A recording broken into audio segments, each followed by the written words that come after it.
Okay, welcome back. This is our second screencast, which will just cover the final two parts of the periodic table section, units 1.4 and 1.5. Okay, so this first section is on metals, non-metals, and metalloids. And there's a lot of sort of basic description. I guess you probably, you know a lot of this stuff just by just general experience. The properties. So you really need to remember some of these properties that make a metal. Okay, they allow heat, electricity to pass easily through them. So they're excellent conductors of heat and electricity. That's why we have metal wires. That's why we have metal pots and pans. They shine when polished or freshly cut. So we call that property a luster, or they're lustrous. Okay, things like shiny metal door handles, metal cutlery is shiny, chrome work, metal on cars, etc. They're lustrous. Okay, if you hammer a piece of metal, you hammer it into new shapes. You can hit it with a hammer. Metal actually flattens out. Might take a bit of effort. Some are harder than others, but they don't crumble. They flatten out, and we call that property being malleable. We can bend it, and again, they won't crumble and break. They're also similarly ductile. It means we can pull them, and they get longer and longer into long, thin wires, which is why we use metal for wire partly. So again, there's a lot of inner kind of strength that holds the metal together, and it doesn't crumble if you smack it or pull it. They're normally solid at room temperatures. Mercury is an exception, which is a liquid, but most of the other metals, all the other metals, are solid at room temperature. And they have high densities. You think like things like lead, very heavy. Many metals sink in water. And they're generally found in nature combined with non-metals. We don't talk about so much ionic letters for this exam, but that's the thing. Except for native metals, so things like gold, silver, platinum tend to be found by themselves. Okay, and non-metals are kind of the opposite. They're poor conductors of electricity, or they're insulators, Put plastic around a wire because it's an insulator, okay? Do not conduct electricity at all. So things that are non-metals are insulators. They generally have low melting or boiling points, and usually so low they are liquids or gases at normal room temperatures. Diamond is an exception. Solids are generally brittle, so if you hit them with a hammer, they'll break and crumble into powders. They're generally dull, and they have little or no shine.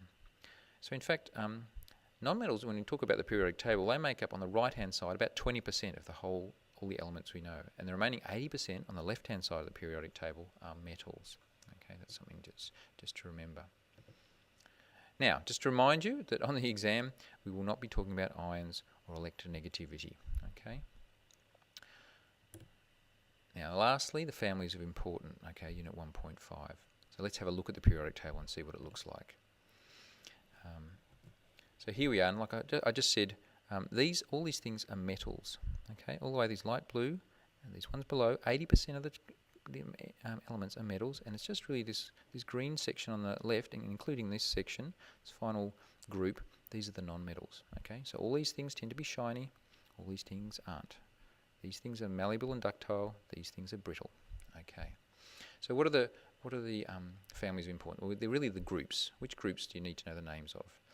Let's start over on the right because we'll finish on the left. So one group is called the noble gases. This includes helium, neon, argon, krypton, xenon, radon, and possibly a final one. But there's 6 known elements, and they are very unreactive. They all have, they're in group 8. We have these Roman numerals for the number of the group. The modern periodic table calls them group 18, but for our purposes we'll use the old Roman numeral nomenclature. And group 8 means that they have 8 outer shell electrons. Okay, the valence electrons. That's how we know which group they're in. Well, all of them except helium. Helium has 2 outer shell, but then it only has 1 shell. And remember that first shell can only have 2, so it's what it means to be a noble gas is that the outer shell is full. It has as many electrons as possible. So remember the 2-8-8 pattern. Okay, all these have a full outer shell, and that's very stable. It makes them unreactive, and that's kind of noble, apart from everything else. Then we have a group 7, which have 7 electrons in the outer shell. We call those the halogens. They're very reactive, okay? And they have 7 electrons in the outer shell: fluorine, chlorine, bromine, iodine, astatine. And then down the other end, we have on the metal side, so these guys are non-metals on the right.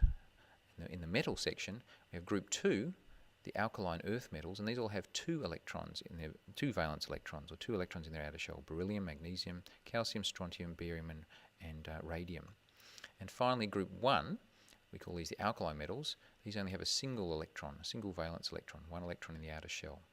There's hydrogen, lithium, sodium, potassium, rubidium, cesium, and francium.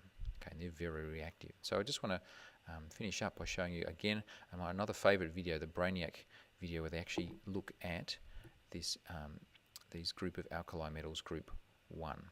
So let's have a look at that.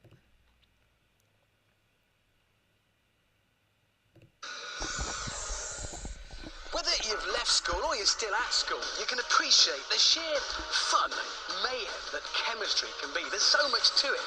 Bunsen burners, mixing chemicals. Very nice. Now, you may have been allowed to mix very small amounts of lithium with water. You may, if with a responsible adult, have mixed H2O with sodium.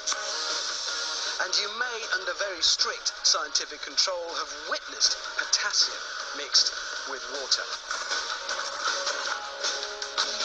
But the odds are, if you have, it will only ever have been on one of those rubbish science videos. There you go, mate, present. Oh, thank you very much.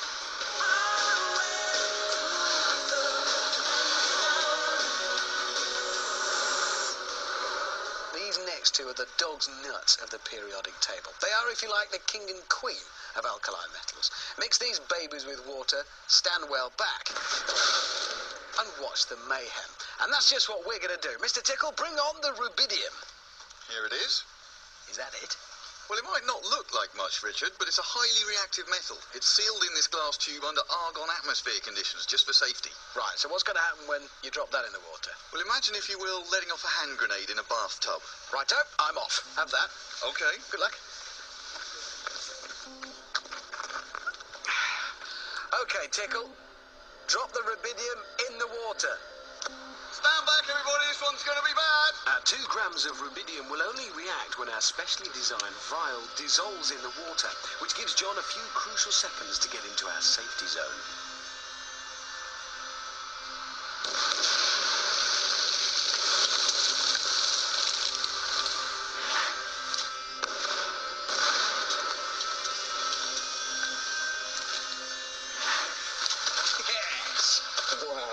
More like it. Only on Brainiac do you get that kind of science. But I believe we can go one better. There is one more alkali metal we can legally use. Yes, Richard, cesium, the emperor of alkali metals, particularly nasty, could go off at any time. And that's it? Oh, yes. Brilliant. I like it already. Now, what's that going to do when it hits the water? Imagine a depth charge in a bathtub. Fair enough, mate. I'll leave it to it. Good luck. Thank you. Okay, John, go for it. Warning, warning, warning, extreme danger, clear the area. As our cesium sinks in the water, the rapid generation of hydrogen gas should produce quite an explosion.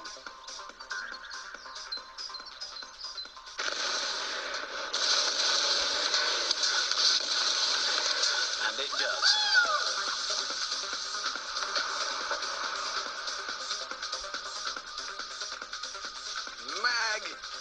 Magnificent. And I think that concludes today's experiment. There is, I should say, one more, even more reactive metal, francium. But for some reason, they wouldn't let us have any of that. Still, there you go. Today's lesson. Never mixed alkali metals with water. There we go. Good message for everyone. And that's a great video, so it's well worth watching. Isn't chemistry fantastic?